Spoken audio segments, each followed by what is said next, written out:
Modera este panel el comisionado del Instituto Nacional de Transparencia, Rosendo Evgeny Monterrey Chepov. Adelante, comisionado. Muchísimas gracias, muy buenas tardes, tengan todos ustedes. Quiero dar a nombre de mis compañeros, de todos y cada uno de los colegas comisionados del INAI, incluyendo a nombre de la comisionada presidenta, que a pesar de tenerla aquí hoy está como ponente, entonces también a nombre de ella me permito darle la más cordial bienvenida a todos nuestros invitados, también a ella misma que hoy participará en este panel. Sobra, creo que dar un marco muy amplio sobre la relevancia y la importancia de esta mesa. Tiene un acento especial, la que hoy me honro en moderar, toda vez que escucharemos nada más y nada menos las visiones o la visión de las 4 instituciones federales que por mandato legal habrán de sumarse a las 36 totales que constituirán el Consejo Consultivo del Sistema Nacional de Transparencia. Quiero presentar en primera instancia al Auditor Superior de la Federación, al Contador Público Juan Manuel Portal Martínez. Él es contador por la Universidad Nacional Autónoma de México y maestro de Administración Pública por el Instituto de Estudios Superiores en Administración Pública. Profesionalmente se ha desarrollado como auditor general de una de las instituciones, de distintas instituciones financieras y auditor corporativo de las 3 más grandes empresas siderúrgicas de México. También fue Contralor General de Petróleos Mexicanos en la Secretaría de Desarrollo Social y en Liconsa, director de Supervisión y Evaluación en la Secretaría de la Contraloría General de la Federación y coordinador del Programa para el Fortalecimiento de Control Interno en la Administración Pública Federal. En apretadísima síntesis, la amplia experiencia del auditor. Muy bienvenido. Y antes de cederle el uso de la palabra, me permitiría proponerles un cambio ligero de modalidad. No intervendré en los intermedios de las sesiones, sino me permitiré, si ustedes no tienen inconveniente, hacer una conclusión final destacando las aportaciones de cada uno de los ponentes a la conclusión de la mesa. Bienvenido, auditor, y muchas gracias por estar aquí con nosotros.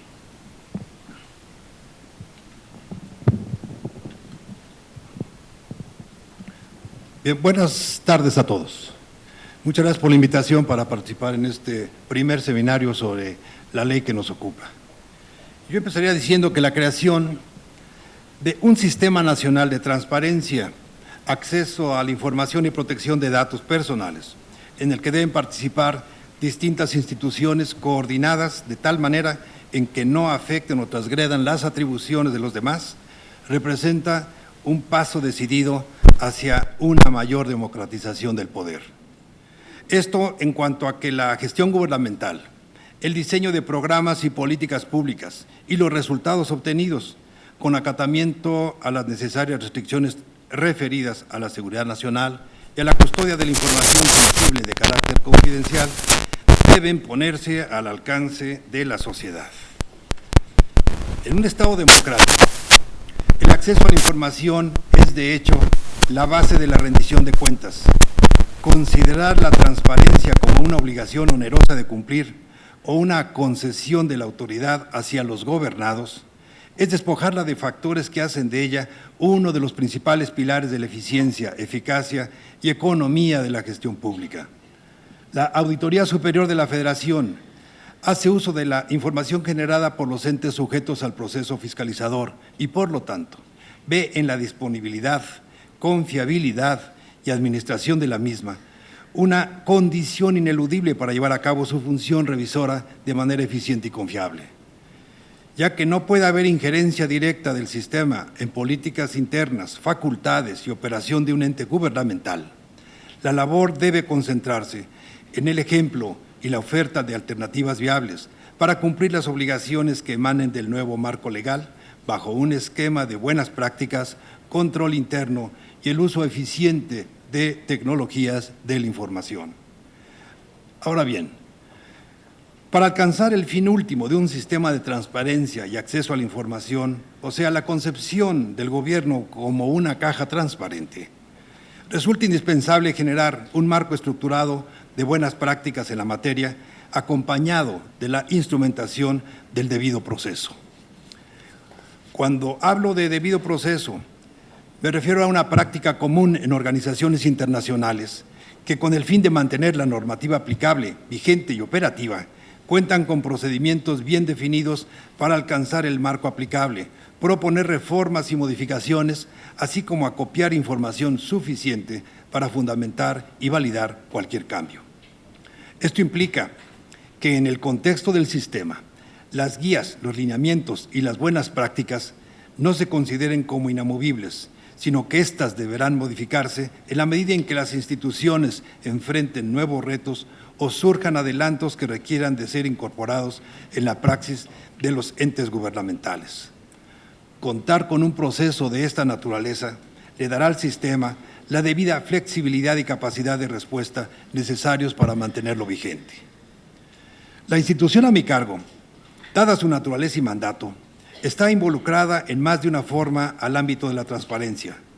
Los entes que la ASF revisa generan datos, no solo financieros y contables, sino vinculados al desempeño de sus funciones, que deben ser comprobados por los equipos auditores. Asimismo, la propia ASF es generadora de información tanto de trabajo como aquella que se refleja en su informe general presentado anualmente ante la Cámara de Diputados y a la ciudadanía en su conjunto. Por ello y por el papel que juega la ASF en el recientemente creado Sistema Nacional Anticorrupción, existe una gran potencialidad para que la fiscalización superior provea de indicios relevantes a los órganos de vigilar el manejo de la información gubernamental, así como de que aproveche aquellos datos que dichas instituciones le proporcionen para hacer más efectiva la planeación y ejecución de auditorías al uso de los recursos públicos. Adicionalmente, creemos necesario que la ASF considere la realización de un número determinado de auditorías específicas sobre el cumplimiento de la ley en materia de transparencia y acceso a la información. En estos casos, su conjunción con las instituciones competentes en la materia resulta indispensable. Como puede verse, la adopción de una concepción sistémica en materia de transparencia y combate a la corrupción implica la definición de canales adecuados para coordinar efectivamente las acciones de todos los participantes. Por otra parte, existe una serie de acciones de la ASF en cuanto al análisis de riesgos en la gestión del sector público que se vinculan con el manejo y la disponibilidad de información. En su último informe, referente a la cuenta pública 2013, la ASF identificó distintas áreas de riesgo que entrañan la posibilidad de que se presenten deficiencias en el cumplimiento del mandato de una institución, una gestión irregular de los recursos públicos o situaciones de bajo rendimiento o ausencia de resultados de programas y políticas públicas. Estas áreas pueden ser una primera aproximación sobre temas que podrían formar parte de la atención del sistema de transparencia. Entre dichas áreas podríamos mencionar, se encuentra la referida a la rendición de cuentas y transparencia, que se refiere a las situaciones en que la falta de exposición pública de información clave no permite una toma de decisiones adecuada o no permite que los distintos actores sociales que estén involucrados con el acto de gobierno en cuestión puedan dar el seguimiento adecuado. Existen distintos aspectos de la gestión gubernamental en los que podemos ver el impacto de que este riesgo se materialice. Por ejemplo, la revelación de pasivos y gastos. Dar a conocer y publicar oportunamente cifras confiables respecto a la actividad financiera del Estado constituye un elemento de transparencia que genera certidumbre, pero su ausencia puede tener un impacto en cuanto a la percepción de la opinión pública y los agentes económicos respecto al estado que guardan las finanzas públicas. En el caso de los padrones de beneficiarios, hay que destacar que la ausencia de datos sistematizados y confiables respecto a los beneficiarios debilita el impacto de un programa social, de un subsidio o de un apoyo, que se traduce en un costo para la comunidad al generarse la percepción de que los programas sociales no son operados atendiendo a criterios de equidad y eficacia. En cuanto a la integración de la participación ciudadana, puedo señalar que un elemento fundamental para mejorar la eficiencia y resultados del gasto público es la participación de la población beneficiaria en la gestión de los fondos y programas, especialmente en cuanto al seguimiento del ejercicio de los recursos. La concepción institucional de la participación social está concebida para involucrarla en la ejecución de los propios programas, pero no como un elemento vigilante, empoderado con la información suficiente para evaluar la gestión. La consecuencia de una participación social efectiva debería convertirse en información pública abierta a la sociedad. Respecto al seguimiento de obras de infraestructura, debido a la importancia de las obras y al monto de recursos requeridos para llevarlas a cabo, resulta indispensable que sean concebidas, ejecutadas y controladas a partir de una perspectiva estratégica sustentada en aspectos como el rigor técnico y el impacto social. Por el contrario, una inadecuada planeación, supervisión y seguimiento de los mismos ocasionan incrementos en montos de inversión y plazos de ejecución.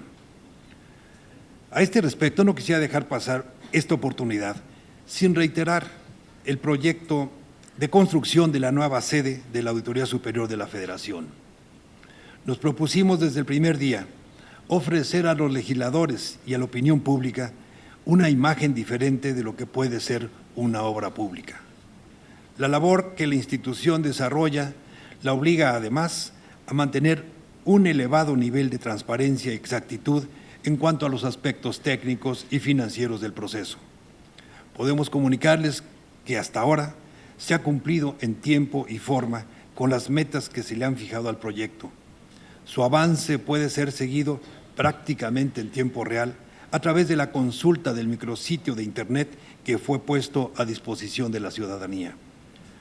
Nuestro objetivo es generar una buena práctica que ponga de relieve el seguimiento a la dinámica de la obra, reflejada en una rendición de cuentas oportuna y detallada de este proyecto. En el ámbito de la autoridad gubernamental, se dice que no es posible rendir cuentas si no hay cuentas. La información incluida en la cuenta pública es la base del análisis de la fiscalización superior. Por ello, la ASF decidió participar activamente en los esfuerzos llevados a cabo por el Consejo Nacional de Armonización Contable para avanzar en distintos aspectos de la implementación de la Ley General de Contabilidad Gubernamental a nivel estatal y municipal. Asimismo, en materia de gasto federalizado, la ASF asumió la responsabilidad de coordinar las medidas necesarias para verificar el adecuado cumplimiento por parte de estados y municipios de la entrega de reportes trimestrales contemplados por ley sobre el ejercicio, destino y resultados del uso de recursos federales transferidos mediante el portal aplicativo de la Secretaría de Hacienda. Señoras y señores asistentes a este seminario, el arranque de un proyecto de este calado es una etapa de gran importancia y de alguna manera determina el futuro del mismo.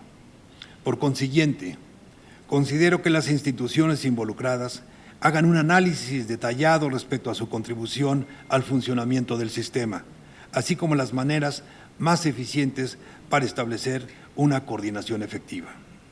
Eventos como el presente nos sirven para contar con distintas perspectivas y con ello poder formar criterios que se basen en un enfoque multidisciplinario indispensable para la creación de un sistema que vinculará organismos cuyos mandatos abarcan un amplio espectro de la gestión gubernamental. Finalmente, reitero el compromiso de la Autoridad Superior de la Federación con esta importante iniciativa, así como en actuar al límite de nuestras facultades para promover una cultura de la transparencia y la rendición de cuentas en nuestro país. Muchas gracias.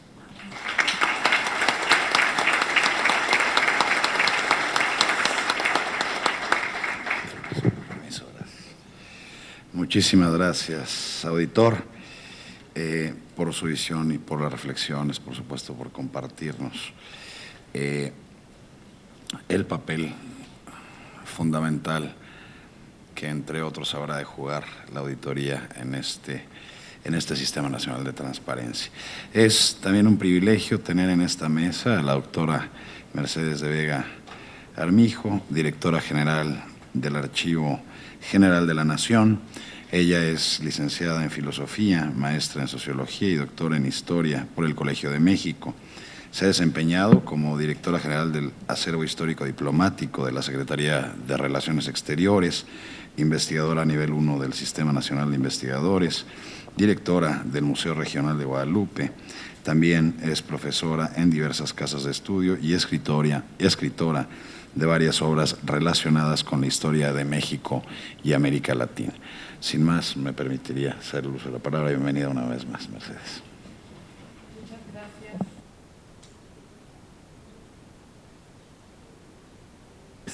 Ahí está, ¿verdad?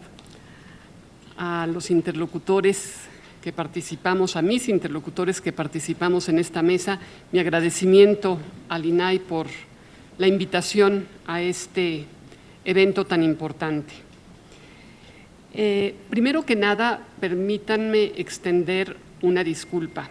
Los servidores públicos corremos el riesgo de repetir ad nauseam, es decir, hasta la náusea, algunos conceptos.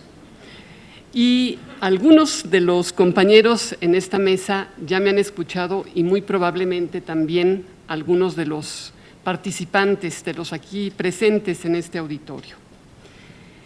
Voy a iniciar esta presentación con una reflexión.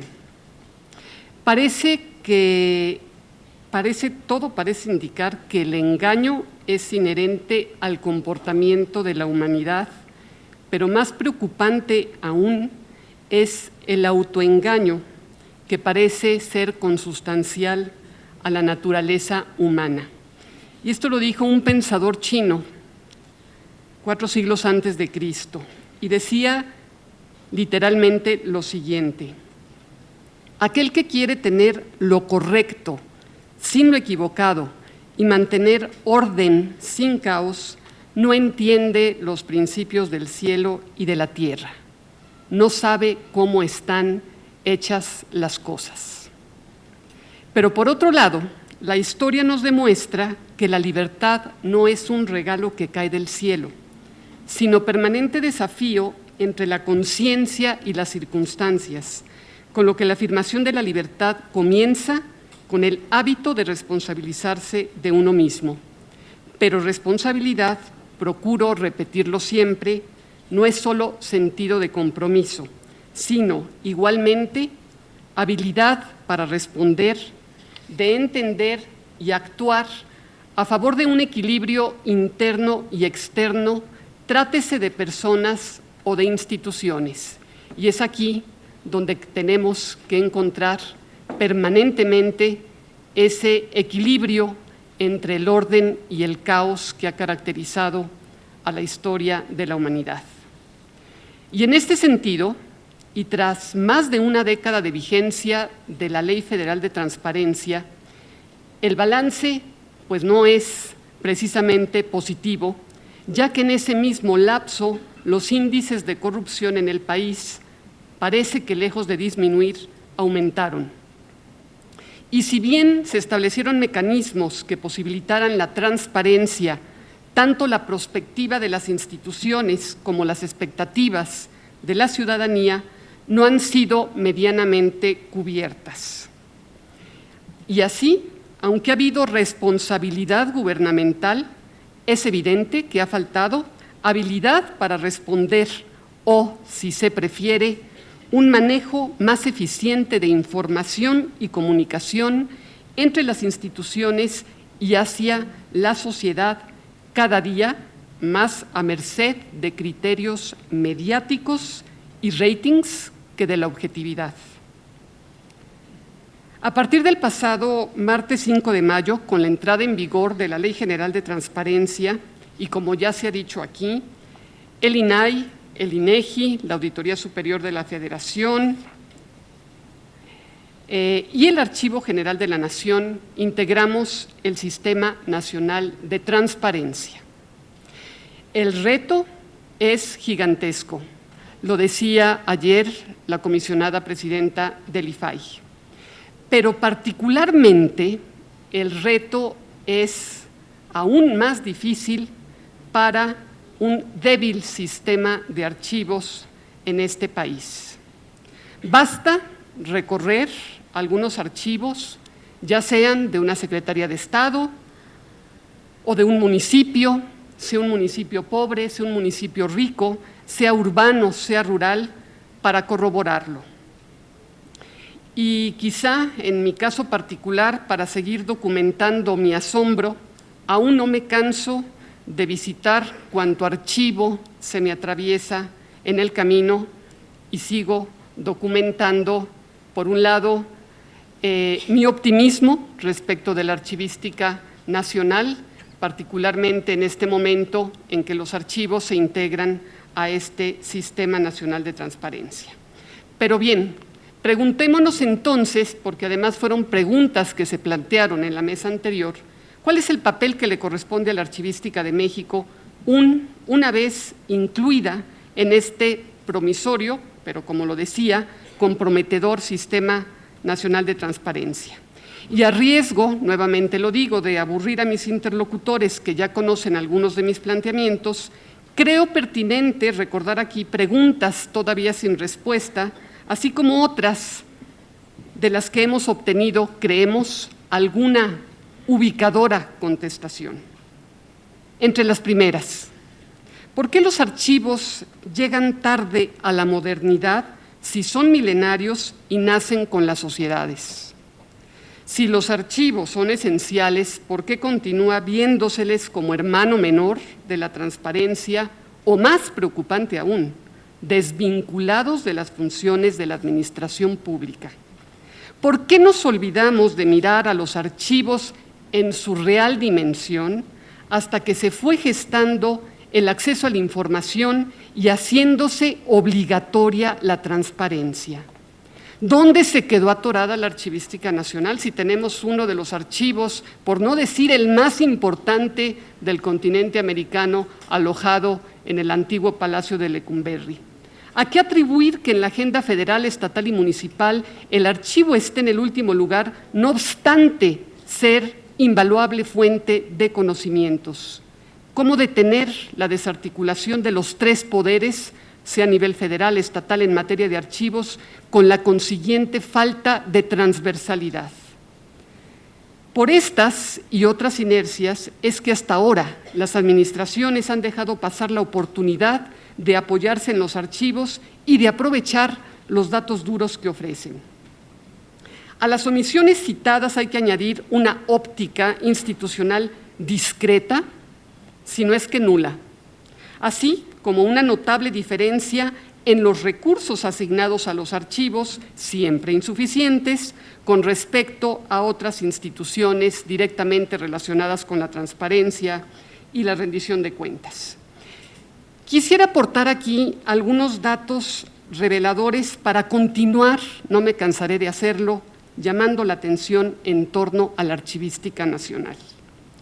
En 2014, fíjense ustedes bien, solo el 4% de la Administración Pública Federal, de los sujetos obligados por la Ley Federal de Archivos, dieron 4%, reitero, dieron cabal cumplimiento a los indicadores del Programa para un Gobierno Cercano y Moderno, en donde los archivos tienen un lugar.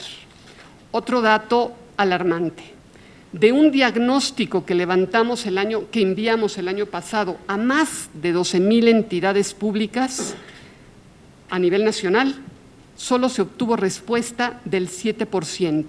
Y ese 7% demuestra una acusada debilidad normativa, estructural y funcional. Pero ojo, tampoco podríamos afirmar irresponsablemente que los magros resultados son consecuencia de la irresponsabilidad de las instituciones públicas. El problema es mucho más complejo y su solución implicará una revolución administrativa, yo la llamo silenciosa, que confiamos ocurrirá con la promulgación y aplicación de la Ley General de Archivos. Desde luego es perentorio asignar mayores presupuestos al desarrollo archivístico en el país, indispensable para el buen gobierno, lo explicó de manera muy clara el auditor, y en tanto base informativa del Estado. Una administración pública transparente exige eficacia en la gestión documental. Con la Ley General de Archivos, que como ustedes saben se ha venido trabajando desde hace ya algunos meses, estamos ahora en un proceso de consulta muy intenso, el Sistema Nacional de Archivos tendrá una intersección, yo diría, una empatía natural con el Sistema Nacional de Transparencia. ¿Por qué? Porque su núcleo van a ser los sistemas estatales de archivo, cuyas células serán los archivos municipales, con objeto de homogeneizar los procedimientos archivísticos. Un sistema nacional de archivos que se traduzca en archivos ordenados, que inviten a que uno los visite, a que uno se adentre en ellos, los descubra, los mire, los palpe, que se traduzca entonces en archivos ordenados, limpios, con instrumentos de consulta, inventarios, catálogos, difusión, garantizarán una información, y esto es lo que una buena archivística debe hacer, garantizarán que esa información sea auténtica, que esté disponible, que sea íntegra y tenga institucionalidad. Es decir, que sepamos de dónde viene, quién la produjo y, por ende, los archivos de este país se preserven, difundan y protejan. La importancia de los archivos, también se preguntaba en la mesa anterior, se hacía esta pregunta. La importancia de los archivos radica en que son los repositorios esenciales de la información pública, pero no se ha reflejado esto en una mejor situación de los archivos porque su ubicación en los organigramas no refleja su importancia administrativa y el personal, lamentablemente, no siempre posee los conocimientos necesarios o actualizados. En consecuencia, la incidencia estratégica de los archivos sigue siendo débil, insuficiente y a veces incluso invisible. En este sentido, se requieren acciones concretas y coordinadas que conduzcan al reconocimiento del valor institucional de los archivos y su inaplazable profesionalización a través de la vinculación con instituciones de educación superior y la cooperación internacional. Pero permítanme decirles que hay que derribar otro añejo prejuicio que tiene que ver con la idea de que los archivos son únicamente útiles para los historiadores, cuando el resto de las disciplinas, todas, absolutamente todas, están a la espera, siguen a la espera de fondos, de acervos, de depósitos, de colecciones, que son invaluables tesoros desatendidos tanto por organismos públicos como privados, porque también la iniciativa privada tiene una memoria institucional como la tiene la administración pública y que no aprovechan la utilidad de los conocimientos e información que en ellos mismos se producen. Quiero ir concluyendo con otras ideas. Quisiera regresar, porque no quiero ocupar más espacio del debido, me voy a concentrar en lo que creo que podrían ser los beneficios de una ley de archivos. ¿Cómo se va a beneficiar la transparencia y el acceso a la información con esta ley? De manera enunciativa, más no limitativa, creo que los siguientes serán algunos beneficios. Por un lado, establecer las bases y principios archivísticos como los que acabo de mencionar, determinar cuáles son los sujetos obligados, algo importantísimo, consolidar una política pública, definir el valor de los archivos, fomentar la memoria histórica nacional e institucional, hacer más eficaz la toma de decisiones del Estado, garantizar el ejercicio de la transparencia y el acceso a la información y, desde luego, la creación del Sistema Nacional de Archivos, establecer reglas claras para la gestión documental y la administración de archivos, vincular, importantísimo, los archivos con las tecnologías de la información, resolver problemas tan importantes como el de la preservación digital, establecer relaciones de coordinación entre instituciones, fomentar la cultura archivística, tener un registro nacional de todos los archivos que hay en este país, establecer, ojo, muy importante, un régimen de responsabilidades y sanciones especializado para que cuando termine una administración, el servidor público saliente se lleve a su casa los archivos, como suele ocurrir con mucha frecuencia. Comparto algunas reflexiones finales. La transparencia no es algo que pueda alcanzarse de un día para otro, ni la corrupción ser eliminada como si limpiáramos un vidrio. Hoy, sin embargo, se cuenta con una cantidad de información valiosa que nuestros antepasados jamás imaginaron. El cabal manejo y aprovechamiento de la misma es nuestra responsabilidad.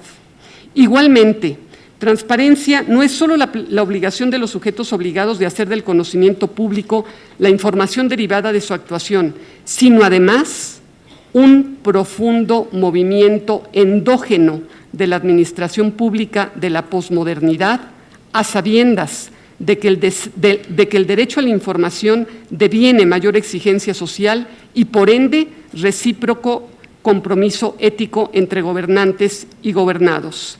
Lo que fortalece la rendición de cuentas es esa habilidad para responder, ese asumir con sentido e imaginación las respectivas responsabilidades en una sintonía que nos permita percibirnos unos a otros sin prejuicios, confiados en el beneficio de sumar voluntades y esfuerzos que desemboquen en una sinergia continuada.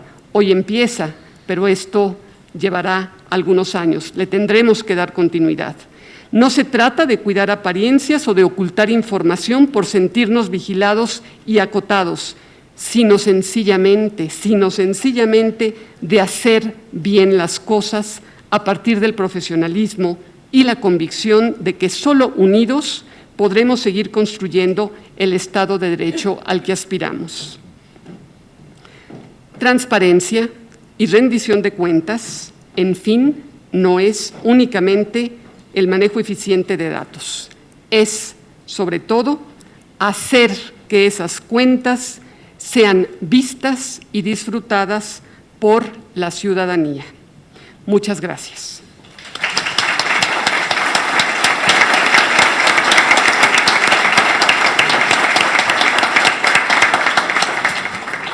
Muchísimas gracias a ti, Mercedes. Es también un gusto recibirte en esta mesa a Mario Palma Rojo. Él es uno de los 4 vicepresidentes de la Junta de Gobierno del Instituto Nacional de Estadística y Geografía y es responsable del Subsistema Nacional de Información de Gobierno, Seguridad Pública y Justicia, cargo que desempeña desde octubre del año 2008. Ha ocupado diversos cargos a lo largo de sus más de 18 años de carrera en el INEGI, como subdirector de normatividad y servicios técnicos, coordinador ejecutivo y coordinador administrativo, entre otros. Fue subsecretario de Innovación y Calidad de la Secretaría de Turismo y subsecretario de Desarrollo Regional de la Secretaría de Desarrollo Social. Asimismo, se desempeñó como oficial mayor en las Secretarías de Economía y de Turismo. Mario Palma estudió la licenciatura en Derecho en la Universidad Nacional Autónoma de México, donde también fue profesor de Derecho Internacional Público y tiene una maestría en Derecho y Política Internacional por la London School of Economics and Political Science de la Universidad de Londres.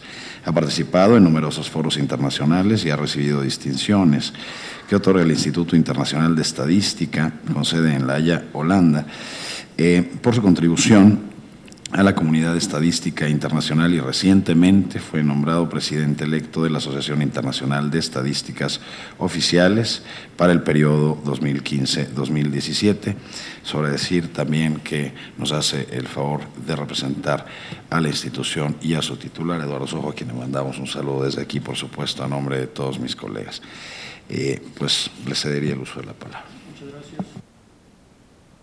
Muchas gracias, comisionado Monterrey. Muchas gracias al INAI por esta gentil invitación, a su presidenta Jimena Puente y a todos los demás comisionados, así como a mis distinguidos colegas que estamos el día de hoy acá. No sé si pudiera aparecer la primera, ahí párenla de momento. Yo voy a presentarles a continuación cuáles son los fundamentos jurídicos y sobre todo cuál es la operación de la cultura de la transparencia en el INEGI. El INEGI, como las instituciones que representan mis colegas, somos instituciones cuya esencia está directamente relacionada con la transparencia. Nosotros somos instituciones que nuestra primera labor tiene que ver con producir, proporcionar información, y esto puede ser intercambiable con el tema de transparencia, pero inevitablemente lo nutre y del cual la transparencia son parte importante de la transparencia. Un poco el contexto. Platicábamos hace rato cómo era Lecumberri hace 40 años, cómo ha cambiado el país para que ahora tengamos en Lecumberri el Archivo Nacional, el Archivo General de la Nación. El país ha mejorado y ha cambiado. En estos más de 30 años empezó la institucionalización, porque yo diría que antes de eso ya estaban los esfuerzos para el derecho de acceso a la información, este es 1977. Y lo voy a decir que hoy lo culminamos el 4 de mayo con la publicación de esta Ley General de Transparencia y Acceso a la Información Pública. México ha creado un andamiaje institucional importante, y en el camino se creó el INEGI y en el camino se le dio autonomía. No puse ya las fechas, pero están ahí dentro de estos 35 años. ¿Podrían pasar para el siguiente, por favor? ¿Cuál es el rol y dónde hay que ubicar a las Oficinas Nacionales de Estadística, que es el rol del INEGI en México? La misión es proveer a la sociedad información oportuna y de calidad sobre fenómenos sociales y económicos relevantes. Importante, la palabra sociedad hay que entenderla en su sentido más amplio. Esto es proveer a todo mundo, a todo el que puede ser usuario, y aquí no hay distinciones si es mexicano, si es extranjero, si es residente en México o si está en el extranjero, si es una institución o un organismo internacional, etcétera. No hay diferencia de edades ni nada. Esto es para todo mundo. Pero de la calidad de esta información veremos si sirve para políticas públicas. Y a los que hacen políticas públicas, las promueven, las diseñan, las implementan, y este grupo hasta ahí podría ser relativamente pequeño, pero también sirve para los que evalúan las políticas públicas. Y ahí el grupo se extiende a los académicos y a cualquier persona interesada en un tema. Si ponen el siguiente, por favor. El contexto del INEGI. El INEGI desde 2008 tiene autonomía. Esto es algo raro a nivel mundial, somos una de las 3-4 instituciones, la única que lo tienen en su constitución escrita. Y esta autonomía nos pone en una situación interesante como productores de información estadística, pero también como coordinadores de lo que se llama el Sistema Nacional de Información Estadística y Geográfica. El INEGI no puede ser el único productor de estadística. Ahí estarían las otras instituciones que producen información estadística, pero también los usuarios. Es muy importante trabajar con los usuarios. La parte legal. Nosotros tenemos una ley, que es la Ley del Sistema Nacional de Información Estadística, que nos da una serie de principios rectores que coinciden mucho con la Ley General: accesibilidad, transparencia, objetividad, independencia, que es muy importante. Y la información del INEGI se rige por la ley del Sistema Nacional de Información Estadística y Geográfica.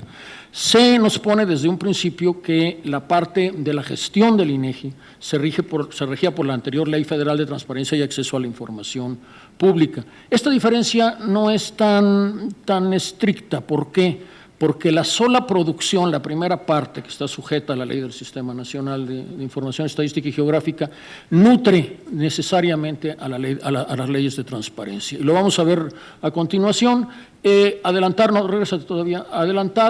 algunas cosas, debemos definir metodologías, lo debemos de publicar en Internet, y tenemos un servicio público de información que ya lo mencioné, que nos obliga a poner a disposición de todo mundo la totalidad de esta información.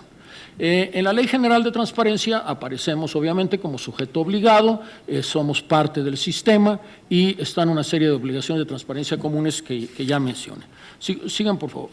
Nosotros la información del sistema que les acabo de referir la dividimos en 4 subsistemas, que son los tipos de información que tenemos. Es la social y demográfica, la geográfica y del medio ambiente, la económica, que son las 3 tradicionales, y desde la autonomía del INEGI hemos dedicado prioridad a medir estadísticas de gobierno, seguridad pública y justicia, muchas de las cuales no se medían previamente en México, muchas, debo decir, no se miden en la mayoría de los países del mundo, y están muy relacionadas con el tema de la actuación del gobierno y con el tema de la transparencia, como veremos más adelante. Un concepto que es importante, que ya lo mencioné, es la de información de interés nacional. Le corresponde al instituto declarar qué información se considera de interés nacional, y esta tiene por ley que es obligatoria y oficial para la Federación, los estados, el Distrito Federal y los municipios. Esto es de particular importancia. La información de inflación del INEGI, la información de crecimiento económico o la información de crimen del INEGI es la información oficial para uso de todas las autoridades de este país. Están las características ahí, si pasan al siguiente, por favor. Asimismo, se ha creado un catálogo nacional de indicadores, que es un conjunto de indicadores con sus metadatos. El metadato es la explicación de cómo se construye y qué información lleva cada indicador, y en el cual participamos, y aquí es algo que es importante mencionar, como somos coordinadores de un sistema, no somos los únicos productores, como ya mencioné. Hay otras 17 unidades del Estado en este momento que ya participan en la producción de catálogo nacional de indicadores, que deben de ser necesarios para sustentar el diseño de políticas públicas, requieren un rigor conceptual y metodológico y deben de ser producidos conforme a un calendario de actualización. ¿Qué nos lleva al siguiente? Pásalo al siguiente, por favor. Nada más, muy breve, en la parte demográfica y social hay 87 indicadores.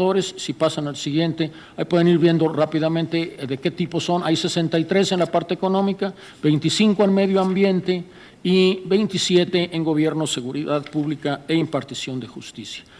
87 de estos indicadores, 43% del total, están ligados al cumplimiento de compromisos internacionales.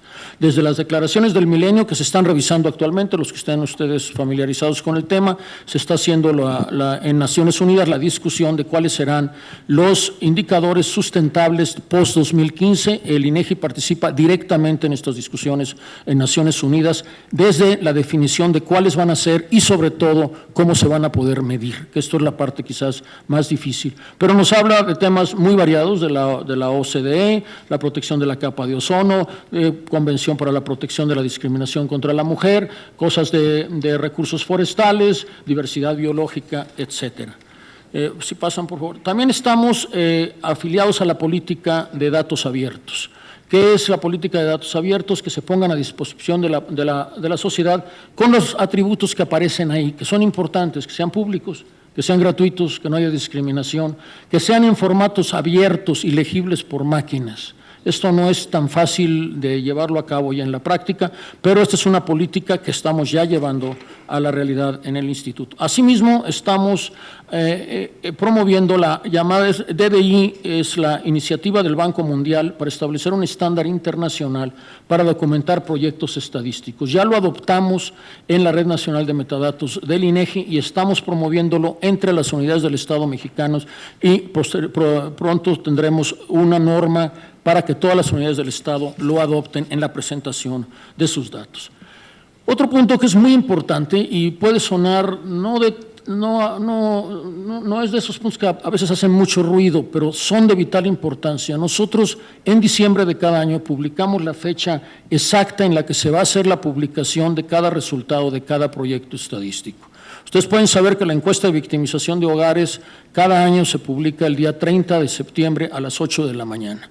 Y nunca en la historia ha habido una posposición, ni creo que la vaya a haber, de eso nos encargamos en la Junta de Gobierno, de este tipo de situaciones. A las 8 de la mañana ya está en Internet. Si hay una reunión de prensa, y esto se hace posteriormente, se hace a las 11, 12 de la mañana, pero esto es una de las garantías de la transparencia de cómo se debe de producir la información estadística en un país. A continuación, no quiero meterme en muchos detalles, pero voy a aprovechar del subsistema que me toca llevar y que tiene mucho que ver con esto. Hacer un par de menciones y sobre todo referirme a la encuesta de calidad de servicios gubernamentales. Nosotros estamos haciendo censos de los gobiernos municipales, estatales y algunos federales ya actualmente. Estos censos, ¿a qué se refieren? Y es algo que mencionaba Mercedes hace un rato. ¿Cómo lograr homogeneidad en la calidad de la producción de información y en algunos casos cómo lograr que se nos proporcione la información? Estos censos son de registros administrativos, obviamente. Entonces nosotros hicimos censos, ¿por qué? Porque juntamos a los procuradores de los estados, a los presidentes de los tribunales superiores de justicia de los estados, a los gobiernos estatales, diseñamos un cuestionario y lo llevamos a cabo al mismo tiempo, y esto tiene una serie de efectos, entre otros el de comparabilidad y el de que nadie se debe de quedar fuera. Tenemos 5 años haciendo estos censos. Nada más en la primera ronda tuvimos un problema de alguien que no voy a mencionar porque después se solucionó, en el que se nos dijo que no se nos podía dar alguna información de seguridad porque esto era confidencial, conforme a una ley de un estado que tampoco voy a mencionar. Y una vez que lo revisamos, esa ley pues no decía lo que decía el general que nos dijo que no nos podía dar los datos. Entonces, ¿qué hicimos? Pues muy sencillo. La gente nos decía, bueno, pues ¿qué vamos a hacer? No, muy sencillo, recopilen los otros 31. Ya que estén listos, les volvemos a hablar. Ya que estuvieron listos, les volvimos a hablar, les dijimos, oigan, ya están listos, los vamos a publicar y van a aparecer 31. El 32, que es el caso de ustedes, y no va en orden alfabético, pues va a aparecer con una señal ahí que va a decir que conforme nos informó el jefe de la Policía Estatal, conforme al artículo tal de la ley tal, que él y nosotros sabíamos que era mentira, pues no nos puede proporcionar la información. La información llegó antes de 8 días. Y fue la última vez que alguien en cualquiera de estos censos nos ha negado información. El problema que sigue es mejorar la calidad. Ahí sí hay diferencias entre los estados. Ya después de 5 años se ha logrado un avance serio, pero esto es un trabajo permanente que hay que seguir haciendo. Voy a mencionar muy rápido la encuesta de victimización primera que aparece ahí, que es en hogares, es 95,000 hogares, y ahí medimos el crimen que no es reportado en el país, y lo medimos cada año. Y es la cifra oficial del nivel de crimen que tenemos en México. Entonces, para que tengan una idea. Me voy a detener 2 minutos en la calidad de servicios gubernamentales, porque esa va directo al corazón del tema que nos ocupa el día de hoy. Si lo pasan, por favor. Es una encuesta que hacemos en hogares, obviamente probabilística, la hacemos cada 2 años, toca este año hacerla. La última es de 2013, 33,000 hogares nos permite dar datos a nivel nacional y a nivel estatal. ¿Y qué mide? Bueno, como dice su nombre, evalúa los servicios públicos, evalúa los problemas al realizar trámites y hace algo que casi nadie hace. Lo primero sí, percepción de corrupción en el sector público. Hay muchas encuestas sobre percepción de corrupción, pero lo que casi nadie hace, de hecho hay nada más 4 encuestas a nivel mundial, es la participación de los ciudadanos en experiencias de corrupción. Y esto es lo que le da una diferencia muy interesante a esta encuesta. Si pasas, por favor, al siguiente. Estos son unos pequeños datos, todo esto lo pueden consultar en la página del INEGI, es mucho más amplio, esto es realmente una selección muy pequeña. El caso de educación pública en primaria, pues ustedes pueden ver la respuesta a cumplimiento de días de clase y podemos ver pues salones en los que están saturados o no de estudiantes y una serie de datos en el camino.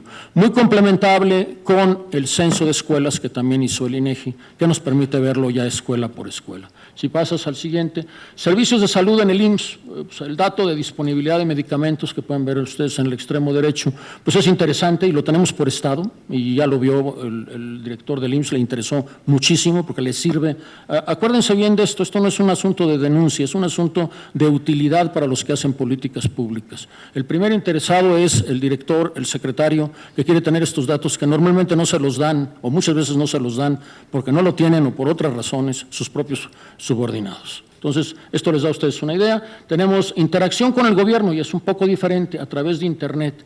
¿Cómo estamos la gente y cómo está aumentando el uso del Internet y para qué cosas se está haciendo? Pásenlo al siguiente, por favor.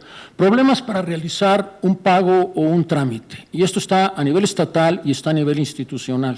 Si hubo barreras al trámite, tipo de problemas que se enfrentaron. Bueno, primero está el número de personas, porcentaje de usuarios que enfrentaron algún tipo de problemas, es el 53%. Si estos fueron en barreras al trámite, fueron asimetrías de información, está en la letra chiquita la explicación, o fueron problemas con las tecnologías de la información. Pásele, por favor. Problemas más importantes por la entidad, inseguridad y delincuencia, desempleo, corrupción. Pásale al siguiente, por favor. Corrupción. Esto es interesante y es lo que me había yo referido anteriormente. En la parte de percepción, si ustedes le preguntan a los ciudadanos, le van a decir casi el 48% que hay corrupción en las instituciones. Esto es muy alto, pero no es lo mismo, el siguiente dato en medio, lo que les han referido otras personas si hay corrupción, a el último dato que es cuánto han sido los hechos, las experiencias de corrupción. Baja notablemente, pero no quiere decir que la cifra de abajo sea bonita, es un escándalo. Si lo pusiéramos solo como delito, sería el segundo delito más común en el país. El número 1 es el asalto en la vía pública o en transporte urbano, que es ligeramente superior, o sea, el 12% de los ciudadanos han sufrido casos de corrupción en el año de referencia. Pásale, por favor. Y lo tenemos por estado también. El trámite con mayor porcentaje de experiencias de corrupción, desgraciadamente, es el contacto con las autoridades de seguridad pública. Algo sorprendente, a las encuestas de otros países, en los Balcanes hicieron las encuestas, ahí donde sale más alto es la atención médica de urgencia y la atención médica programada, es el número 1. Aquí casualmente es el último lugar. Pero nos permite tener un análisis de una institución autónoma del Estado sobre cuál es la situación de corrupción en el país. Si pasan al siguiente, por favor. Consideraciones finales, obviamente lo que había dicho al principio, la nueva ley general culmina un proceso de la creación del andamiaje institucional. Nuestro gran reto, y quiero aquí dejarlo sentado, y que el compromiso del INEGI es cómo lo vamos a aplicar y cómo vamos a lograr que esto tenga un efecto en el país. El INEGI obviamente está en la mejor disposición y vamos a colaborar con esto. Esta sería la presentación. Muchas gracias a todos.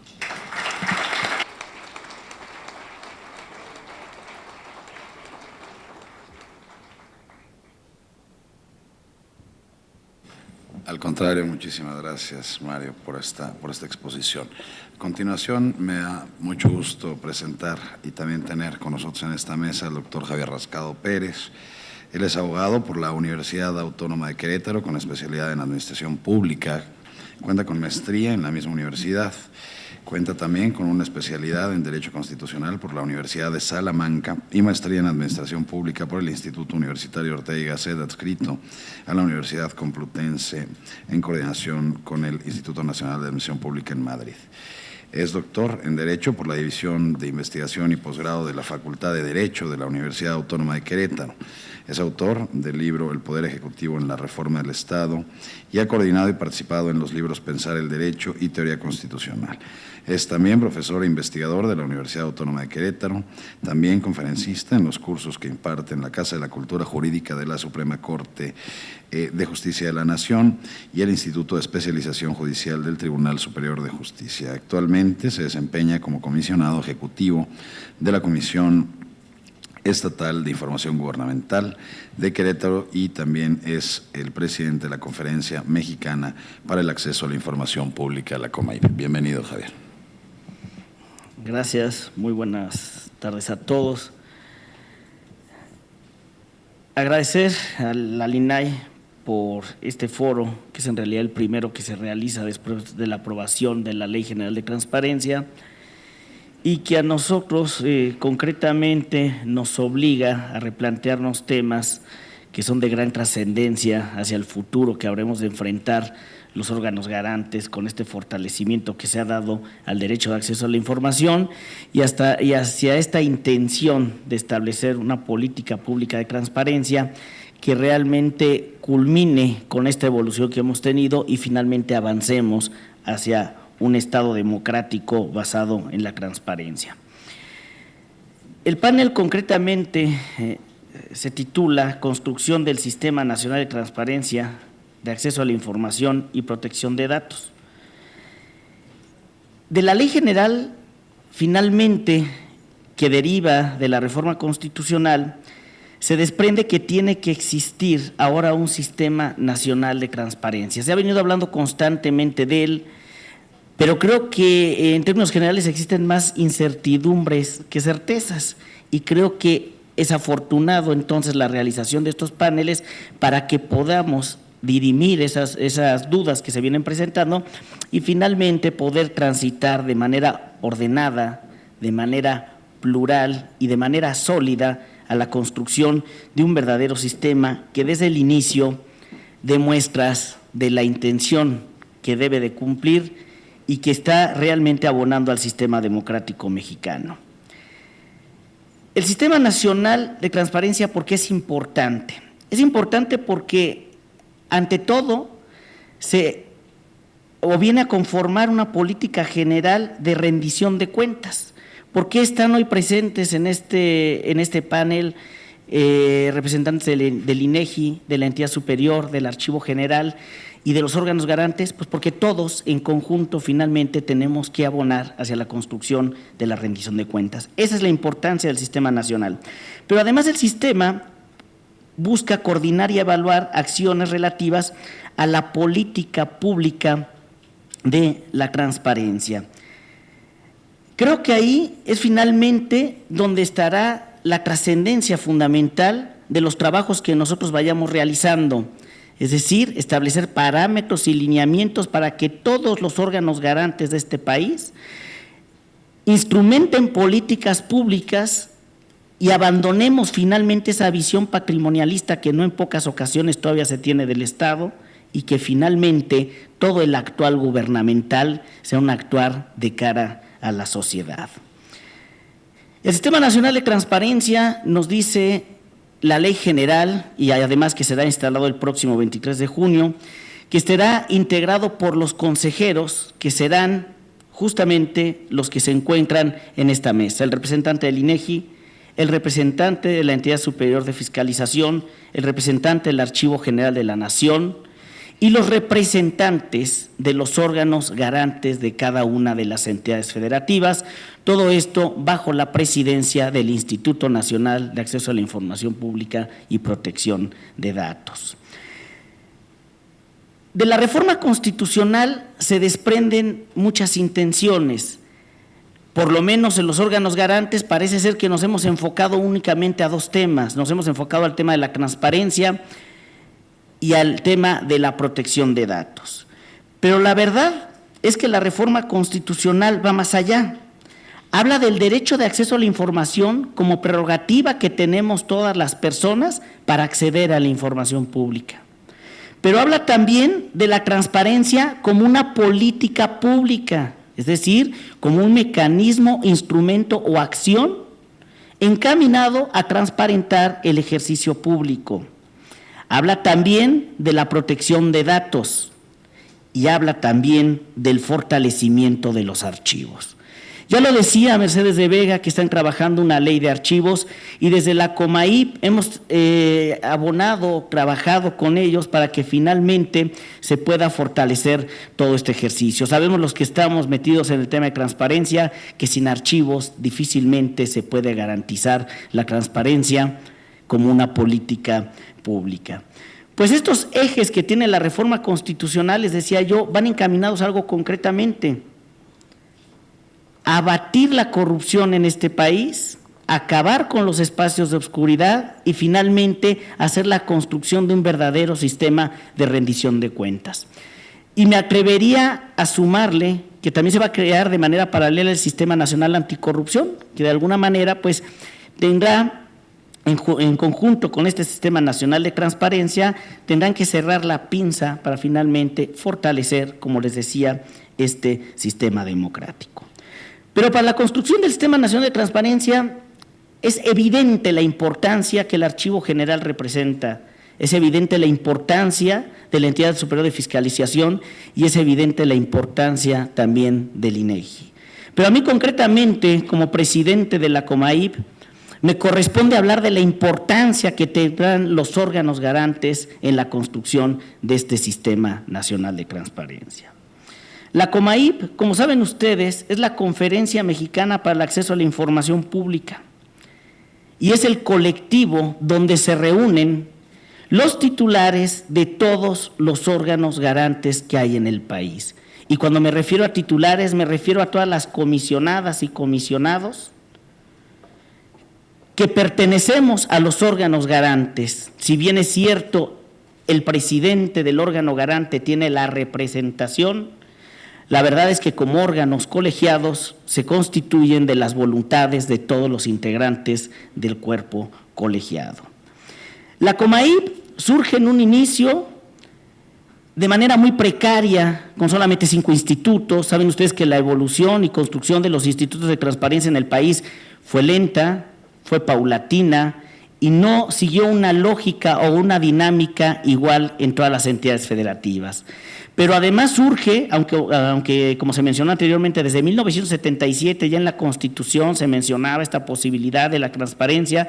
Sabemos todos que no es sino hasta 2001 que finalmente se comienza a materializar por la emisión de disposiciones normativas y a partir de 2003 con la conformación de los primeros órganos garantes.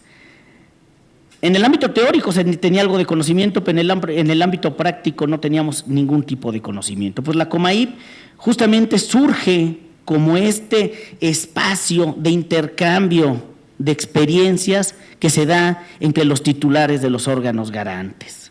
Pero también surge como este espacio de apoyo y de respaldo que se le da a los comisionados y a los órganos garantes en las entidades federativas que en no pocas ocasiones vieron amenazada su existencia o su funcionamiento por los poderes públicos de las entidades federativas. Es decir, la COMAIP surge a contracorriente, la COMAIP surge de manera precaria en cuanto a recursos, pero surge con una gran intencionalidad, con una gran fuerza y con una gran vitalidad. La COMAIP fue pasando por varios momentos, pero fue creciendo en integrantes, hasta que finalmente están integrados en ellas los órganos garantes de las 31 entidades federativas del Distrito Federal y hoy por hoy el Instituto Nacional de Acceso a la Información Pública. La COMAIP comienza a ser un actor importante dentro de los temas de transparencia, un actor importante en las entidades federativas donde se hizo respaldo a todos los órganos garantes, pero también un actor importante en la gran transformación que estamos por fin concluyendo en el tema de acceso a la información y protección de datos. Cuando se estaba haciendo la reforma constitucional, no fueron pocos los espacios que se nos abrieron tanto en el Senado como en la Cámara de Diputados Federales. Se tomó nuestra opinión en cuenta. Para la construcción de una ley general se presentó una iniciativa por parte de la COMAIP en conjunto con el INAI y también se nos abrieron los espacios suficientes para tomar en cuenta nuestras opiniones. Es decir, la COMAIP hoy por hoy tiene un peso específico porque hoy la COMAIP está unida y la COMAIP está fuerte. Indudablemente hay dudas en torno a la transformación que se va a tener dentro de la COMAIP. Y yo prefiero llamarle transformación porque no podemos hablar de la desaparición de algo que simple y sencillamente evoluciona, que trasciende hacia otro lugar y que se fortalece dentro del ámbito jurídico. La COMAIP es un espacio de unión y de acuerdo, pero sin naturaleza jurídica. Y hoy por hoy, desde la ley general, se habla con claridad y precisión de la naturaleza jurídica del Sistema Nacional de Transparencia. Eso es indudablemente una fortaleza que abona en esta nueva construcción.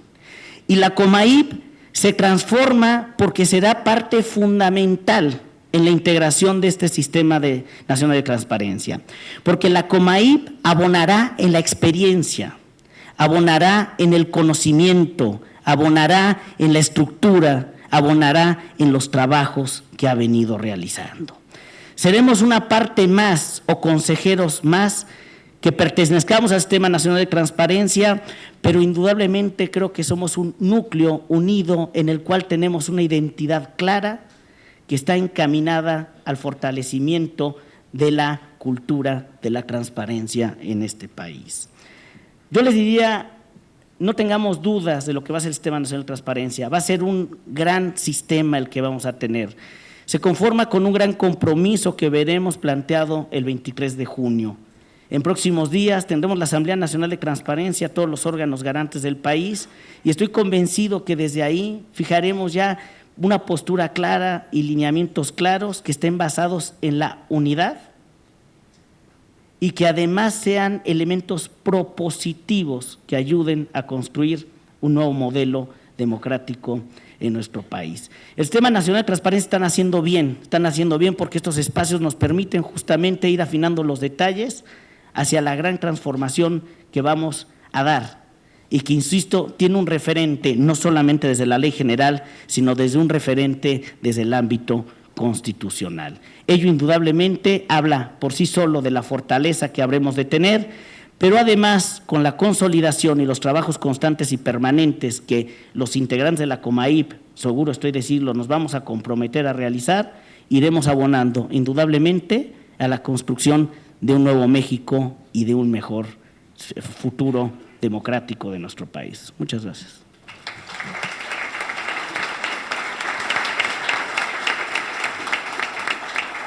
Muchas gracias a ti, Javier. Finalmente, me permito cederle el uso de la palabra a la doctora Jimena Puente de la Mora. Ella es abogada, académica e investigadora mexicana, especialista en temas de transparencia y rendición de cuentas desde hace más de 10 años. investigador a nivel 1 del SNI, del Sistema Nacional de Investigadores. Cuenta con licenciatura en Derecho por la Universidad de Colima, maestría en Ciencias Jurídicas por la Universidad de Navarra, en Pamplona, España, y doctora en Derecho por la Universidad de Guadalajara. Grados obtenidos, hay que decir, con mención honorífica. Entre el año 2013 y 2014 se desempeñó como profesora e investigadora de tiempo completo de la Facultad de Derecho de la Universidad de Colima, donde se incorporó al servicio público como comisionada del Instituto de Transparencia, Acceso a la Información y Protección de Datos del Estado de Colima, Infocol, desde agosto de 2011, habiendo ocupado la presidencia en el año 2014. Ha participado como especialista en diversos eventos relacionados con la transparencia, acceso a la información, protección de datos personales y tecnologías de la información en Canadá, Chile, Italia, Perú, Costa Rica, Venezuela, entre otros países. Y bueno, actualmente es mi colega y presidenta del Instituto Nacional de Acceso a la Información Pública y Protección de Datos. Jimena. Muchas gracias, compañero comisionado Monterrey, por esta generosa presentación. Yo, en atención al tiempo, sí me gustaría ser muy breve, pero dejar muy claro cuáles son estas inquietudes en torno a la creación de este Consejo y de este Sistema Nacional de Transparencia. Me parece que aquí hemos hablado mucho del gran avance que representa para nuestro país tener por fin una ley general de transparencia, una ley general que se apega al espíritu de la reforma constitucional del 2014, pero quiero recalcar que para que este engranaje y estas disposiciones verdaderamente funcionen, bueno, pues tienen que incidir en la participación, en fomentar la participación activa de las y los mexicanos como actores destacados del destino de nuestro país. La cuestión de percepción también, no solamente debemos de tener herramientas normativas para superar esos ambientes de percepción, sino necesitamos que la gente haga uso de esos derechos. E insistimos, a nivel nacional, solo el 6% de la población ha hecho uso alguna vez del derecho de acceso a la información, y me parece que este avance que tenemos como país, bueno, pues se tiene que reflejar e incidir en una mayor participación ciudadana, es decir, que la gente conozca estos derechos y que pregunte, ¿no? Ya tenemos las herramientas, ya están las herramientas jurídicas, se va a dar lugar a la construcción de un sistema nacional de transparencia, y lo que necesitamos hacer también es un gran esfuerzo para que la gente, independientemente de cuál sea su condición, independientemente de cuál sea su formación, conozca esos derechos, pero no solamente los conozca, sino también que los ejerza. Aunado, recordemos que tenemos también el artículo 1 constitucional, en la que tenemos la obligación como autoridades de promover, respetar, proteger y garantizar los derechos humanos de conformidad con los principios de universalidad, interdependencia, indivisibilidad y progresividad. Así que toda la creación de este sistema va a atender a precisamente salvaguardar y no distinguir a las personas por edad, género, raza, religión, y siempre proteger la gama de los derechos fundamentales. Yo aquí incidiría en dos aspectos fundamentales. El Sistema Nacional de Transparencia tiene que ir acorde y de la mano definitivamente con el Sistema Nacional Anticorrupción. Si queremos que esto funcione y vaya de manera y verdaderamente incida en una transformación positiva para la realidad nacional, tiene que marchar, ya lo decíamos los integrantes de esta mesa antes de tener la oportunidad de estar aquí con ustedes, tiene que marchar de la mano y de manera coordinada con lo que será próximamente el Sistema Nacional Anticorrupción. Me parece que el legislador estuvo muy claro al señalar cuáles son los integrantes de este Sistema Nacional de Transparencia. Por una parte, y reiteramos, fundamental la participación de los órganos garantes de la República. Javier, ya lo decías, tenemos una COMAIP fuerte, tenemos una COMAIP que se transforma, que evoluciona continuamente, tenemos una COMAIP plural, una COMAIP que hemos venido recibiendo el producto del trabajo de las comisiones dentro de la COMAIP, y aquí quiero resaltar con logros muy concretos, con logros muy puntuales. Me parece que el legislador lo tenía claro al decir, si se va a construir un sistema nacional de transparencia, tiene que ser un sistema incluyente, con todas las voces del país, con toda la participación de los órganos garantes, pero también en coordinación con un tema fundamental, que es el tema de los archivos, y aquí está, bueno, pues el Archivo General de la Nación. Definitivamente no se puede tener un efectivo derecho de acceso a la información si no se tiene organizada la información. Y para eso es fundamental el tema de los archivos. Si hablamos de cuestiones y de normatividad diferente en los estados en materia de transparencia, pues me atrevo a decir que lo es aún más el tema de la organización archivística. Todo esto que tenemos que hacer, tenemos que ir unificando y tenemos que ir avanzando en la construcción de este Sistema Nacional de Transparencia. Tenemos también como integrante el INEGI, el generador de información oficial, el generador de información confiable para la vida de nuestro país, no solamente para las autoridades en diferentes aspectos, sino para toda la población. Efectivamente cumplen en tiempo y forma totalmente, exactamente con los plazos que establecen para publicar la información periódicamente y es lo que nos da pauta igual para generar la política pública. El Sistema Nacional de Transparencia, no solamente nos tenemos que enfocar a la adecuación de nuestra normatividad, sino también de algo muy importante, generar política pública en materia de transparencia que permea todos los sectores de la población. Y la otra cuestión, la auditoría superior de la Federación. Ya lo veíamos, la realización de auditorías de transparencia, que me parece que es un tema muy importante de cara a la conformación y a la integración de este Sistema Nacional de Transparencia y las áreas de riesgo. Porque para hacer un diagnóstico se necesitan tener todos estos aspectos para poder tomar y avanzar conjuntamente en la construcción de decisiones. Y además hacer hincapié, el nombre completo de todo este sistema y de todo ese engranaje es Sistema Nacional de Transparencia, Acceso a la Información y algo muy importante, la protección de los datos personales.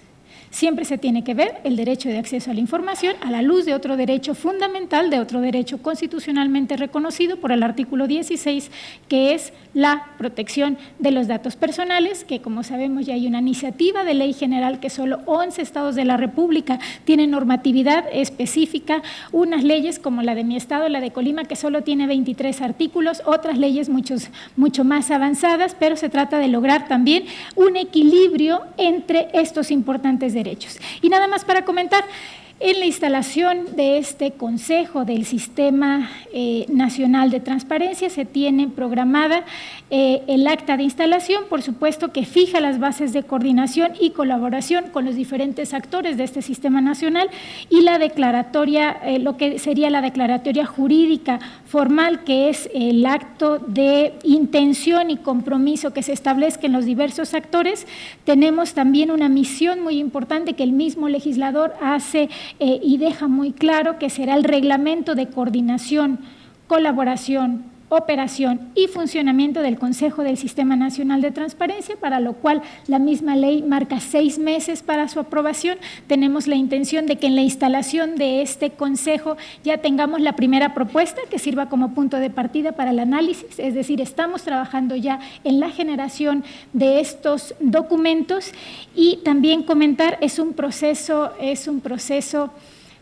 que no solamente, porque aquí se ha incidido mucho en la necesaria adecuación de la Ley Federal de Transparencia, de las leyes estatales de transparencia, pero también de una serie de normatividad, y aquí quiero ser muy específica y ya estaría terminando mi intervención, pero para que nos demos cuenta de esta magnitud de lo que significa la creación, unificación de todos estos estándares, voy a mencionar solo algunos documentos que se tendrán que trabajar, unos lineamientos para la homogeneidad y estandarización de la información de los sujetos obligados, lineamientos que deberán observar los sujetos obligados para la atención de requerimientos, observaciones y recomendaciones y criterios que emite el Sistema Nacional, lineamientos generales en materia de clasificación de la información reservada y confidencial, lineamientos para identificar el listado de información que consideren de interés público, y de ahí no se preocupen, no voy a seguir con la lista de normatividad, pero sí quería que tuviéramos en cuenta cómo esta construcción del engranaje de este sistema primero, se va a basar en la colaboración que tengamos cada uno de los actores que estemos involucrados normativamente. Segundo, no solamente en la adecuación de normatividad, sino en la generación de políticas públicas. Y tercero, que no se limita este engranaje del Sistema Nacional de Transparencia a modificar leyes estatales, sino también permea en una serie de lineamientos. ¿Para qué? porque hasta ahora estoy viendo caras como de asombro, ¿verdad? Pero esto incide ¿en qué va a incidir?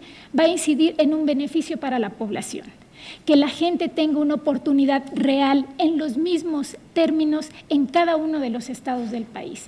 Como INAI insistimos que el reto verdaderamente de esta Ley General de Transparencia va a ser llevar la transparencia y el acceso a la información de una manera fácil a los municipios, aquellos lugares donde no se tiene banda ancha de Internet, para que este derecho cumpla con el principio que señala el artículo 1 constitucional, el artículo 6 constitucional, el artículo 16 constitucional, pero para darle esas herramientas a la gente que le permita hacer un seguimiento de los recursos públicos y tener una mayor participación ciudadana. Muchísimas gracias.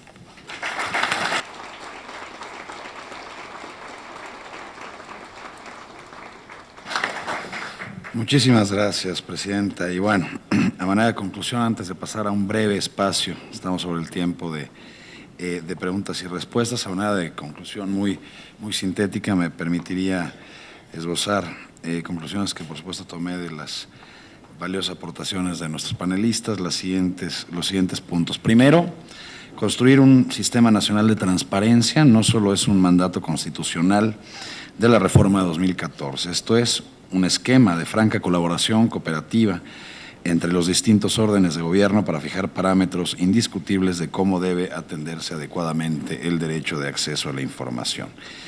Segundo, más allá de una colaboración dentro del sistema federal que caracteriza a nuestro país, hay una intención que debemos hacer realidad de darle eficacia y eficiencia al derecho fundamental de acceder a la información pública sin atender especificidades de regionalismos, o cualquier otra alternativa basada en regionalismos jurídicos.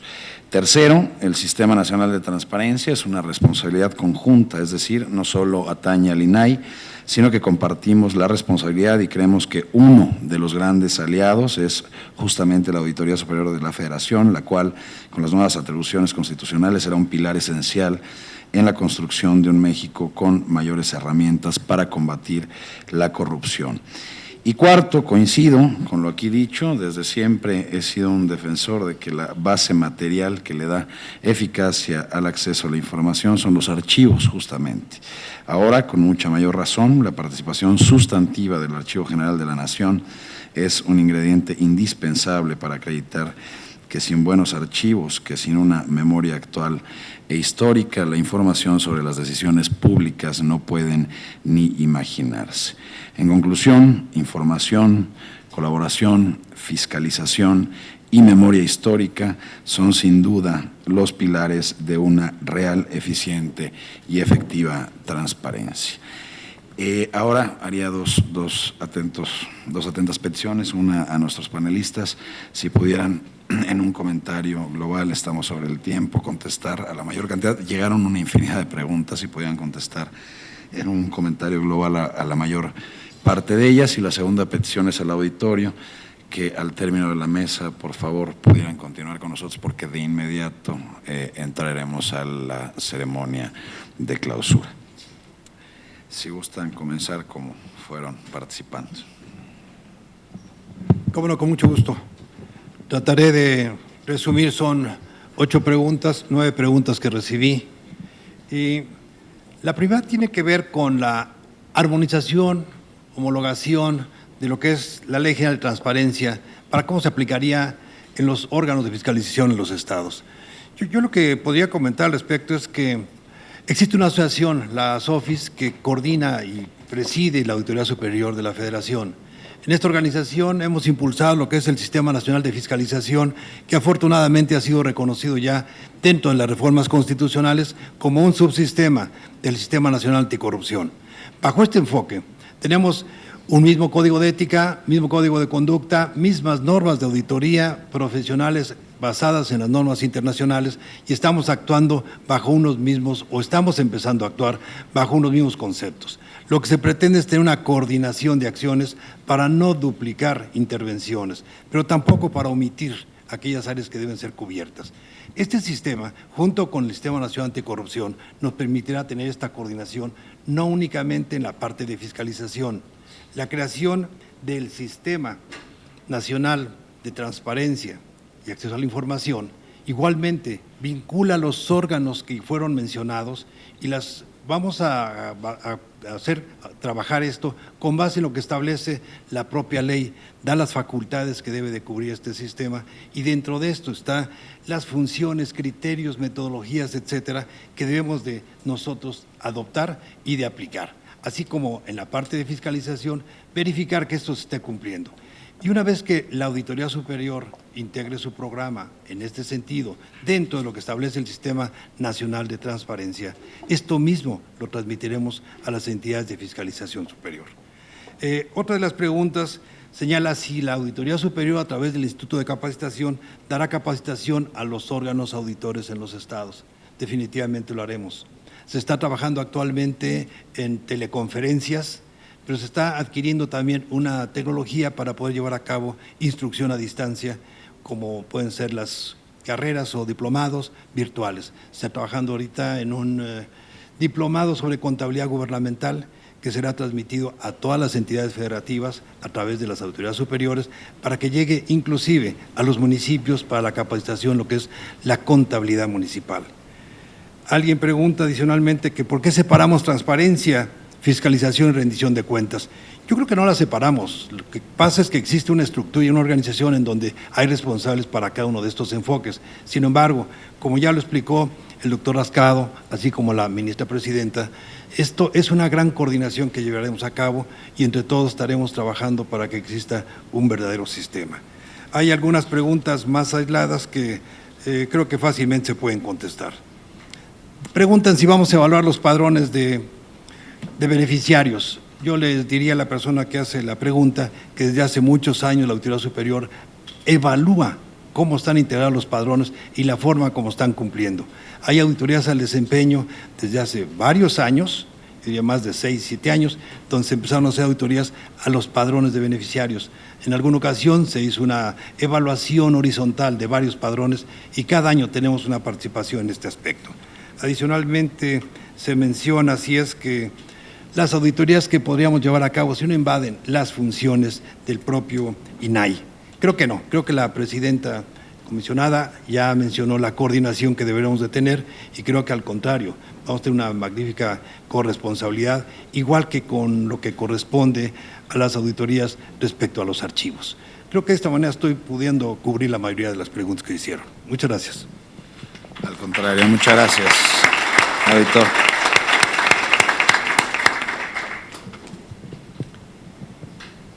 ¿Continúo? Por favor. Bien. Creo que con lo que diré enseguida contestaré a una buena parte de las preguntas. ¿Cuáles son los principios que han inspirado los fundamentos esenciales de la Ley General de Archivos que hemos en la que hemos tratado de recoger, desde luego, opiniones de la sociedad civil a través de una serie de foros que se organizaron el año pasado con este propósito? Bueno, son dos. Por un lado, el principio de la homogeneidad en la heterogeneidad. ¿Qué quiero decir con esto? La realidad de los archivos de este país, como ya lo dije en mi presentación, es absolutamente heterogénea. Luego, entonces, lo que debe propiciar una Ley General de Archivos es el establecimiento de una serie de principios homogéneos para la gestión documental. Esto por un lado. Por otro, el principio federalista ha sido guía y faro en la elaboración de esta ley. Se ha procurado en todos los sentidos respetar la autonomía de los poderes, la autonomía de los estados y la característica libre de nuestros municipios. Es decir, es una propuesta, evidentemente, es un proyecto que responde al espíritu federalista que nuestro país tiene desde 1823, en que empezamos a luchar por el establecimiento de un federalismo en México. Por otro lado, respecto a la necesidad de socializar el proyecto que hemos estado trabajando, quiero comentar con ustedes que la estrategia que hemos diseñado es la siguiente. Primero que nada, queremos, y es lo que estamos haciendo en este momento, tener la percepción, las observaciones, comentarios de quienes van a estar obligados por esta ley, porque son los que van a tener que aplicarla. De manera que estamos en este momento en un ejercicio de consulta a nivel de los estados, a nivel del Poder Judicial, del Poder Legislativo, de algunas dependencias de la Administración Pública Federal, con miras a que una vez que hayamos recabado todas esas observaciones y tengamos un proyecto que las recoja, poder socializar con los miembros de la sociedad civil, con otros sectores interesados en esto, lo que hemos estado trabajando de manera muy ardua, créanmelo, a lo largo de muchos meses. Por otro lado, hay una pregunta sobre si en este proyecto integraremos el tema de las tecnologías de la información. Sí, la propuesta que nosotros hemos elaborado sí lo incluye, pero de manera muy general, porque las tecnologías de la información evolucionan con una rapidez tan brutal que si establecemos algo al año, esto va a quedar prácticamente anulado. De manera que lo que establecemos son cuestiones muy generales en términos de lo que debe ser el manejo de las tecnologías. Y en relación con esto mismo, el tema de la preservación digital lo comentábamos quienes estamos en esta mesa antes de llegar a este auditorio. El tema de la preservación digital es un problema científico, es un problema que atañe a la ciencia y además no solo a México, sino que es un problema mundial. ¿Cómo vamos a lograr la preservación a largo plazo de aquellos documentos, por ejemplo, los históricos, que deben permanecer per secula seculorum en un repositorio digital? Pues todavía no lo sabemos, pero además hay otro problema muy grave, y es que las grandes transnacionales de las tecnologías de la información obligan a que estemos permanentemente comprando nueva tecnología para poder preservar los documentos electrónicos. Entonces, pues este es un problema bastante complejo, no hay respuestas. Por ahí se dice que Noruega ya tiene un sistema para lograr la preservación digital de 500 años. Bueno, pues ojalá y sea real, pero son 500 años, ¿verdad? Si nosotros vamos al Archivo General de la Nación, pues hay documentos que tienen 5 siglos. Y si vamos al de Gran Bretaña, pues encontraremos documentos que tienen 13 siglos, y ahí están. Entonces, el problema es bastante complejo. Por otro lado, se pregunta, y espero que con esto haya contestado todo, si no, mi correo está publicado en el portal del AGN y me pueden preguntar alguna cuestión adicional.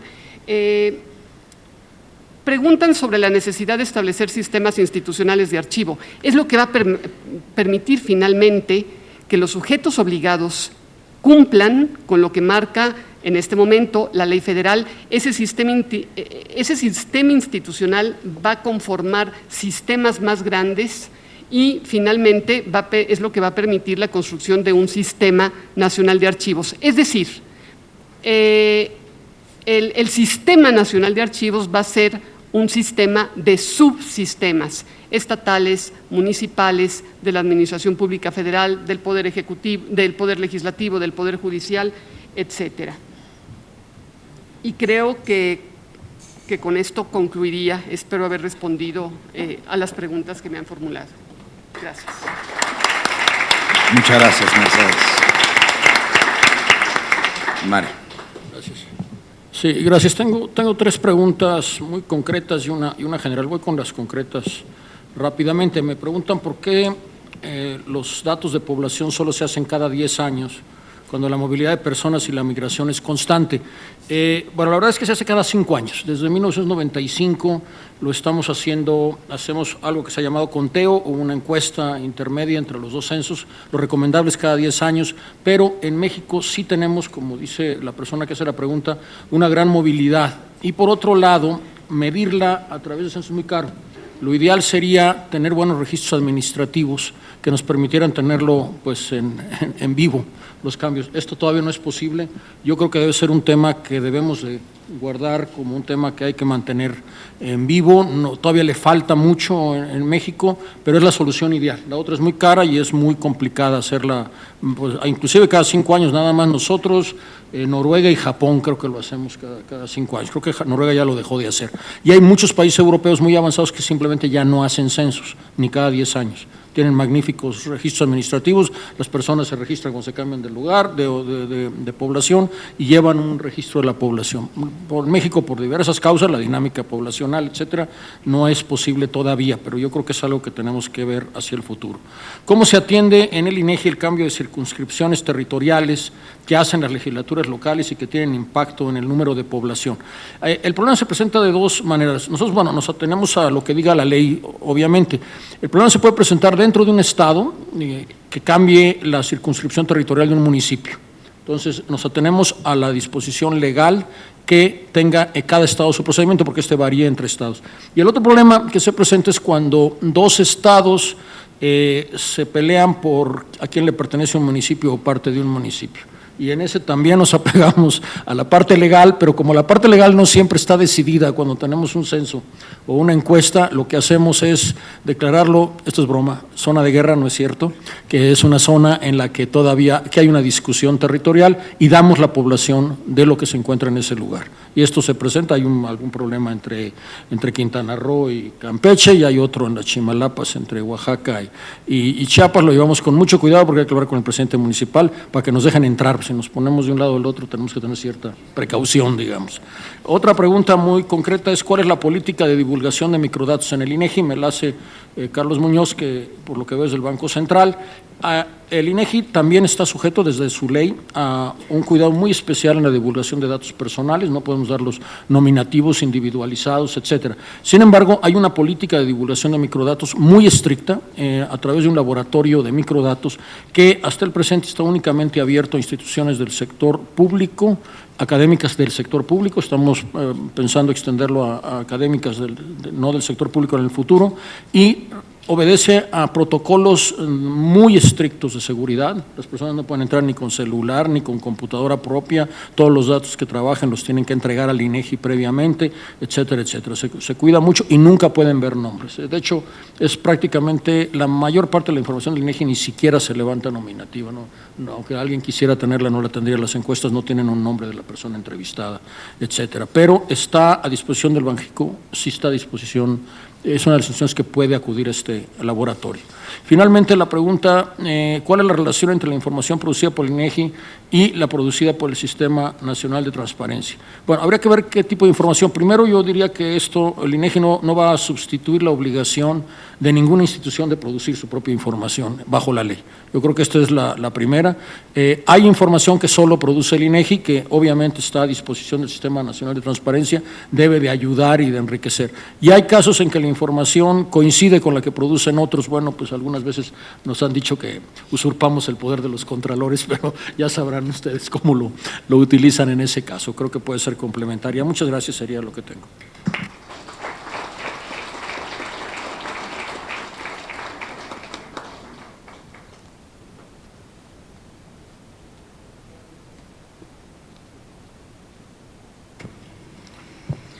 Bueno, concretamente preguntan qué política pública en materia de transparencia se debe aplicar para formar una cultura de transparencia y mencionan que aparentemente los órganos garantes se enfocan a los sujetos obligados, pero poco a la participación de la población. Yo les diría que no es de esa manera. Creo que los órganos garantes indudablemente tienen una obligación constitucional de garantizar este derecho fundamental de acceso a la información y con ello pues se resuelven procedimientos al interior ante la negativa o la falta de entrega de información. Pero también estoy seguro de ello que todos los órganos garantes enfocamos gran parte de nuestro esfuerzo a la promoción y difusión del derecho de acceso a la información. Son distintos los proyectos y programas que maneja cada órgano al interior, pero yo les podría decir en Querétaro que incluso hasta tenemos una obra de teatro que está dirigida a niños para que de manera lúdica se pueda entender este derecho de acceso a la información. Pero todos los órganos garantes nos enfocamos a ello, queremos ser organismos amigables que finalmente transmitan esta promoción de acceso, esta promoción y además invitan a hacer solicitudes y generar una cultura de la transparencia. Pero por otra parte también estamos avanzando y esto ya va a ser también casi una obligación, se tienen que generar planes y programas de estudio, se hizo un trabajo muy importante y ahora en los libros de la SEP de primaria ya se habla sobre el tema. También ya tenemos una maestría en línea, me avisaron que también próximamente tendremos esa es de Jalisco, una maestría en línea de transparencia. En próximos días tendremos una en Yucatán, también como maestría, ya tenemos especialidades, tenemos diplomados, es decir, sí se está trabajando en ese sentido. Y también nos enfocamos a la sociedad civil en su conjunto, desde todos los niveles educativos, a organización civil organizada, pero en términos generales nos abocamos a la promoción y difusión. Y ahora lo que tendremos que hacer posiblemente desde el Sistema Nacional de Transparencia es también construir políticas públicas o dar lineamientos para políticas públicas que se enfoquen ya concretamente para estructurar adecuadamente esta promoción y a final de cuentas una construcción de la cultura de la transparencia. Gracias. Muchas gracias, Javier. Bueno, muy rápido, me preguntan cuáles son los criterios de armonización de la Ley Federal de Transparencia con la Ley General. Bueno, ayer en la primera mesa tuvimos la participación del Legislativo y estaremos muy atentos a lo que el Legislativo nos marque también. Recordemos que el INAI, conjuntamente con la COMEIP, ya presentó una propuesta también para Ley Federal de Transparencia y bueno, pues eso le corresponderá también al Legislativo. Me preguntan también cuál es el mecanismo de seguimiento, sobre todo preventivo, con los nuevos sujetos obligados. El INAI ya está haciendo asesorías, está siempre abierto a hacer el acompañamiento, incluso preventivo o con todos aquellos sujetos, los nuevos y los anteriores, para adecuar sus nuevos portales de transparencia e ir subiendo la nueva información. Bueno, pues siempre estamos abiertos y atentos y con toda nuestra mejor disposición, así como con los órganos garantes en el proceso de adecuación de sus leyes. Sería todo. Muchísimas gracias. Muchísimas gracias. Bueno, con eso llegamos a la conclusión de la mesa y prácticamente del foro, a reserva de hacer la declaratoria de la clausura final y les agradecemos una vez más mucho a todos los panelistas. Muchas gracias.